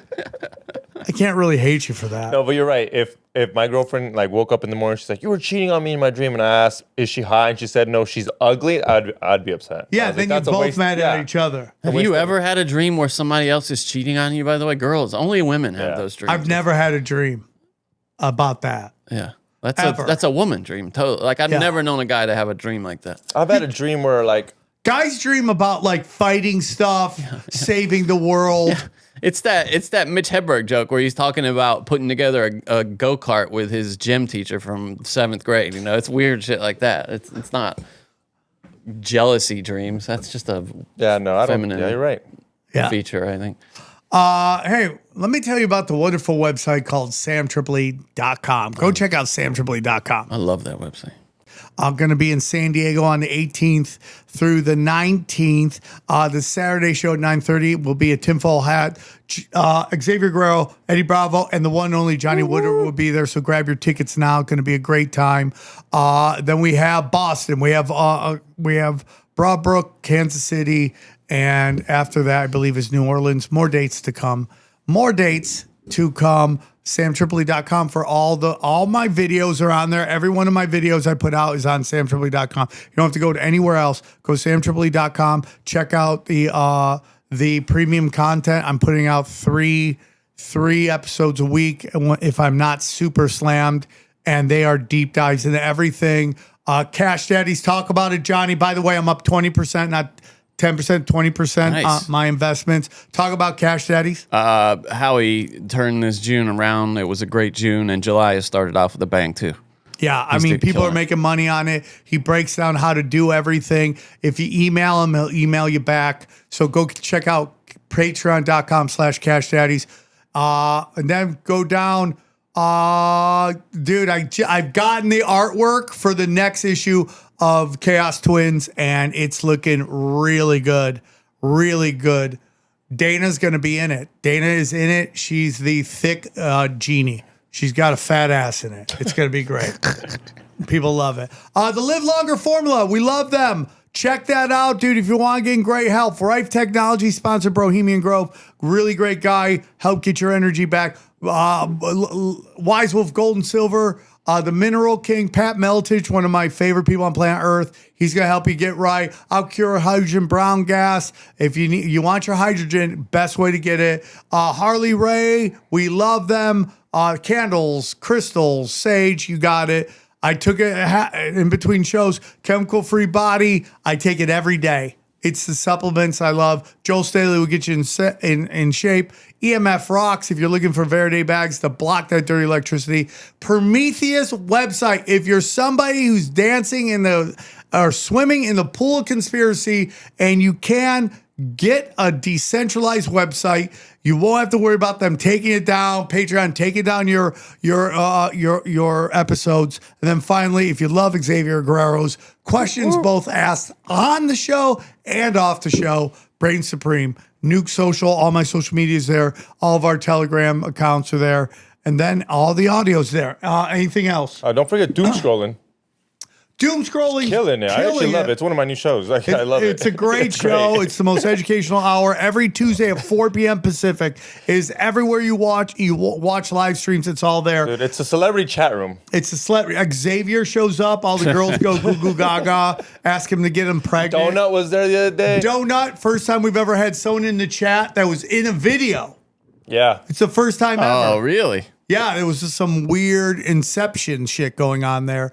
And then your new show, #1 podcast in the world. Go check it out. Actually, mark the spot on YouTube. #1 podcast. Oakleys. We're giving out Oakley glasses. We're giving out actual Easy. Leave a Oakleys. comment. Yeah. Real, legit Oakleys. Yes. Johnny, what would you like to Actually talk? guarantees it.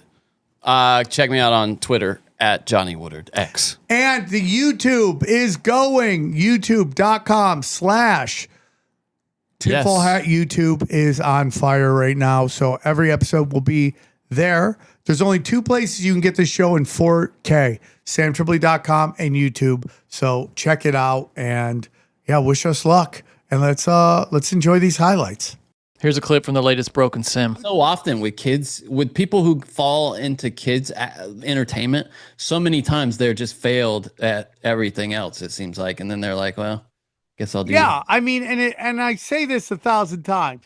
anybody in kids entertainment that doesn't have children is suspect to me. And I mean universally. I don't know why. You'd be like, oh, there's a lot of money in it. Okay. But why did you come up with it? And it's really, especially men. It's shady. Yeah, I get women. Maybe you're naturally got maternal instincts and stuff. Yes, but guys, it creeps me out every fucking time. Well, especially him. I always just found him creepy, honestly. Well, and this is what we get into when we talk about queer theory and how like there's this famous video of this professor basically debating an entire class on the history of queer theory. And he says its roots are pedophilia. Oh boy. And do you got to beep that?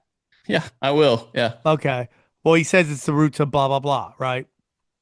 Yeah. And he brings up all the kind of the forefathers of the term queer theory.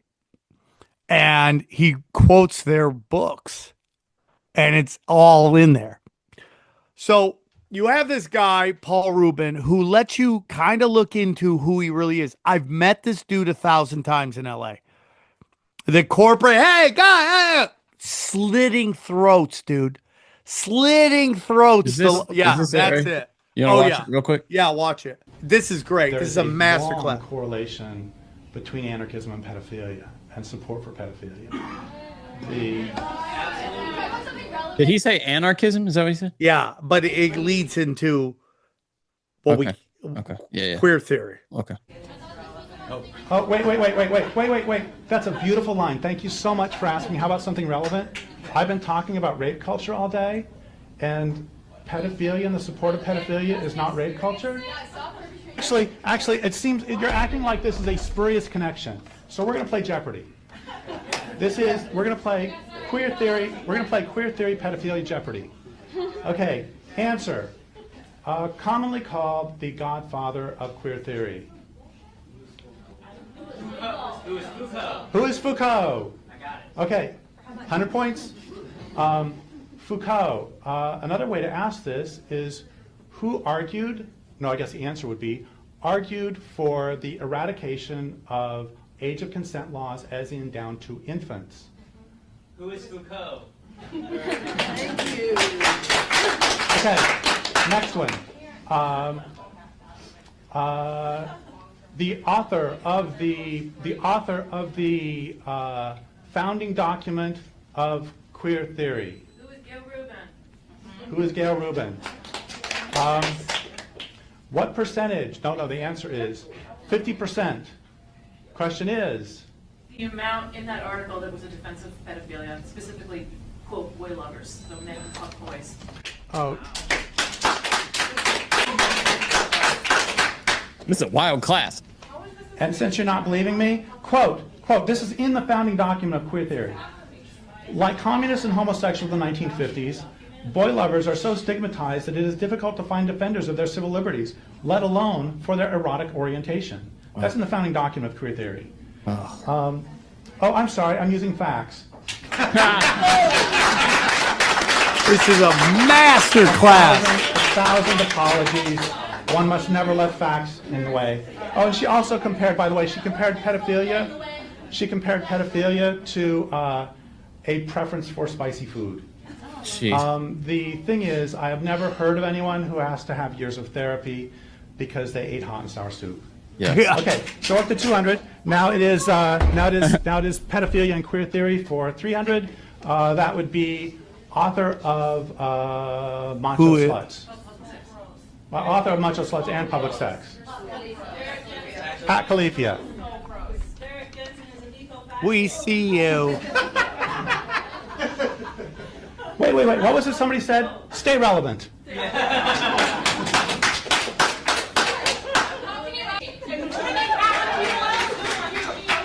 Okay, let's talk about Pat Califia. Because you can't respond. Fucking transphobe. By the way, have you noticed it's just all women giving it back? Yeah. To him? Yep. 100%. Okay, here's something from one of Pat Califia's books. You know, it's really interesting. It's really interesting that when I actually start talking about the relationship between queer theory and anarchism and pedophilia, that it becomes, they really want to shut me up now. Yeah.